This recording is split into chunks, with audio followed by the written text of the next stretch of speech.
আল্লাহ, এ কি দেখছি আমি? এ ভাই ভাই, তোকার ঘরে কোরআন শরীফ আছে না? হ্যাঁ আছে তো, ওই দেখ সানসাইডের উপরে, দেখ দিন ইন্দুরি কেটে দিল নাকি। এই দেখ ভাই, হ্যাঁ এ কি?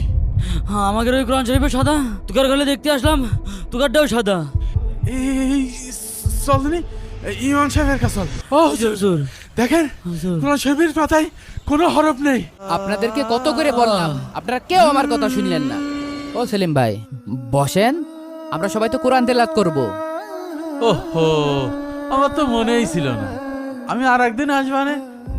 কি হইলো? হ্যাঁ বসেন, কোরআন তেলাওয়াত করি আমরা।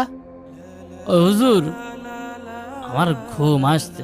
আল্লাহর জমিনে ওই ব্যক্তি সব থেকে হতভাগা যে আল্লাহর জমিনে কোরআন মাজিদ না পড়ে মৃত্যুবরণ করল। إن الله لا ينتزع العلم من